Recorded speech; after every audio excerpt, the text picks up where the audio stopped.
Le petit Tommy et la petite Tania attendaient impatiemment le retour de leur vieux grand-père Jérémie. Jérémie, oui. Je sais bien que la dernière fois je l'ai appelé Tommy, mais le petit Tommy et la petite Tania ne sont pas au courant que l'autre prénom de leur grand-père Jérémie, c'est Tommy. La porte s'ouvrit et une ombre se découpa. Ils virent tout de suite que ce n'était pas l'ombre de leur grand-père et pour cause elle était un peu trop grande, un peu trop fine. Chevaucheur, cheminée, marcheur, vagabond, péripatéticien des étoiles, pénétra à l'intérieur de leur petite hutte, accompagné par la silhouette gracile, bien que difforme, et en fait sacrément voûtée, de leur grand-père Jérémie, qui semblait marcher selon une technique que possèdent les hobbits lorsqu'ils en consommaient des aliments de part trop dérangeants pour leurs intestins. Ça leur arrive parfois, en quelque sorte, selon la technique du « j'ai le cul bouché ». Le petit Tommy regarda le bassin de son grand-père et lui dit « Mais grand-père, t'as mal, grand-père? Il s'est passé quelque chose au niveau de tes intestins? Je vois bien que tu marches en canard. » Le vieux grand-père regarda son petit-fils et songea à la pierre du destin qu'il avait à l'intérieur de son fondement. Il songea à son futur, à son passé, à tout ce que cela impliquait et que certains encore ne connaissaient pas. Il regarda son petit-fils et lui dit « T'occupe, c'est les affaires de grand-père, enfin pour l'instant. » Il s'assit sur son fauteuil, à côté de son ami.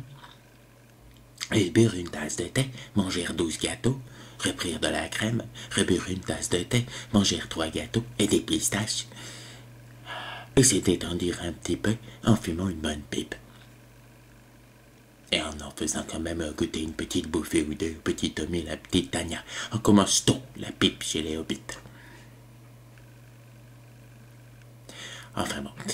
Et le petit Tommy, une fois le goûter pris, regarda son grand-père. Alors, hein, la suite, qu'est-ce qui s'est passé là au grand-père? On est impatient, grand-père, tu peux pas savoir à quel point. Le grand-père regarda son ami, l'elfe, et leur fit. Tout d'abord, il faut que je vous présente un de mes compagnons d'aventure. Mais tu nous l'as déjà présenté 2 fois, grand-père. Les 2 fois au Nouvel An, t'étais saoul comme un cochon. Hein? T'étais vraiment saoul, mais il était venu. Il habite pas très loin dans les bois. J'étais le signal dans la tour un peu bizarre, près de la mare aux fées. Dans la tour qui disparaît tous les soirs de pleine lune pour rejoindre une autre dimension, ainsi que tu nous l'as raconté le soir où tu étais comme un cochon. Mais grand-père Jérémie regarda ses 2 petits-enfants et « Ah bon? Oh là là, faut que j'arrête de boire. » Non, c'est pas la peine que t'arrêtes de boire, firent les 2 petits-enfants. C'est comme ça que tes histoires sont les meilleures. Raconte-nous et bois encore un petit coup si tu veux. Oui, c'était pas facile. Nous étions arrivés depuis peu et nous décidâmes de nous séparer. Hein? De vous séparer? Mais vous étiez un groupe d'aventuriers.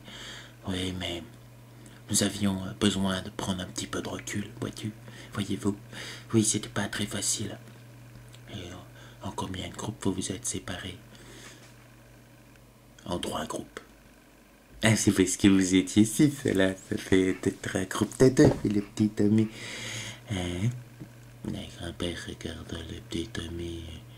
Lui fit non, c'est pas 3 groupes de 2, non. Il y en a un qui est parti de son côté, 2 du leur, et les 3 autres qui sont restés comme des cons.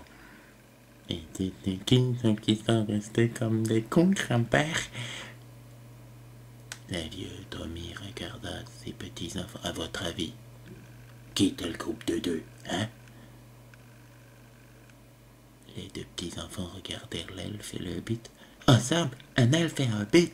Oh, oh, quelle douce aventure vous avez dû vivre. Mais, douce aventure, c'est surtout que lui s'était rendu compte, le vieux Tommy gratta son œil d'araignée, que mon œil était un focus magique pour lui. Que moi je m'étais rendu compte que j'avais pas le physique pour suivre les autres dans les aventures qu'elles voulaient vivre. Et que être à côté de l'elfe qui avait trouvé une maison elfique, puis les servir, puis j'étais habitué aux elfes, en fait, les elfes noirs, je les avais servis longtemps, alors c'était plus mon truc. Le petit ami regarda son grand-père, mais oui, tu les as servis longtemps, mais jusqu'à quel point? Comment ça, jusqu'à quel point? Est-ce que tu penses que je pense que tu oses penser? Le petit Tommy regarda son grand-père. Je sais pas, grand-père, qu'est-ce que tu penses? Toi, que j'oserais penser? Hein? Le grand-père regarda son petit-fils et lui fit: oserais-tu insinuer que j'aurais une sorte de préférence, tu sais bien, d'une nature qui n'est pas encore d'une nature que tu as explorée pour les elfes? Et le petit Tommy regarda sa sœur et je sais pas, grand-père, je suis peut-être un petit peu jeune. Soit peu lorsque j'entends tout ce que tu as raconté sur tes ébats dans certaines sociétés quand tu étais plus jeune. Le grand-père regarda son compagnon. Oui, c'est sûr, quand on a été éduqué assez longtemps d'une certaine façon, on préfère une certaine façon. D'accord, j'aime les elfes. Mais c'était pas la seule raison. La seule raison, c'est que je me sentais pas très à l'aise dans cette équipe et que j'aurais bien voulu aussi apprendre la magie. Ah! Ah! Oh! Les deux petits enfants regardèrent leur grand-père, un hobbit qui peut apprendre la magie. Oui, j'avais entendu parler d'une sorte d'école de magie qui pouvait être orientée dans un domaine qui m'intéressait. Moi, voilà. Quel domaine? Firent les deux petits enfants. C'est de la magie en fait qui concerne les rapports des êtres humains entre eux, la manipulation de ces rapports et d'aider des petits hobbits comme moi à avoir des relations avec des grandes elfes comme elle. Que des grandes elfes? Firent les deux petits enfants. Hobbit regarda ces deux petits enfants. Quoi? Pourquoi que des grandes elfes? Ben, je sais pas. Il paraît que les elfes, quand même, t'aimes tout. Le grand-père regarda ses petits. Non, mais attendez, je suis pas un elfe. Je suis un hobbit. Je regarda aussi son compagnon. J'avais moins d'étalage dans mes goûts, quoi. L'elfe regarda les deux petits-enfants et leur dit: oh, vous savez, tous les elfes n'ont pas tous les coups, hein. Moi-même, par exemple, je suis plutôt spécialisé. Et puis, il regarda son compagnon, ils se regardèrent tous les deux droit dans les yeux, et se dirent quand même qu'il y avait des histoires à ne pas raconter à des enfants. Puis, ils reburent une tasse de thé, mangèrent une douzaine de gâteaux, rafumèrent la pipe, soufflèrent un petit peu, et se dirent: bon, les enfants, il serait quand même temps qu'on raconte l'histoire, non, vous croyez pas? Ouais, c'est très bien quand même, parce que ça fait un moment qu'on attend le suspense. Alors vous êtes partis tous les deux, c'est ça? Où est-ce que vous êtes partis? Ben, c'est une histoire qu'on racontera peut-être la prochaine fois, fit grand-père Hobbit. Mais disons que nous avons décidé de nous introduire dans les cercles très très hauts de certaines sociétés de sigil afin d'apprendre plus en ce qui concerne les cercles de magie. Et c'est là que nous eûmes la joie de rencontrer Chachania, la succube. Oh, une succube! Mais c'est incroyable, elle vous a pas volé votre âme. Et l'elfe et le hobbit se regardèrent une nouvelle fois, grattèrent la marque étrange qu'ils avaient dans le cou. Et firent de petits enfants: non, non, non, enfin, pas trop, nous croyons.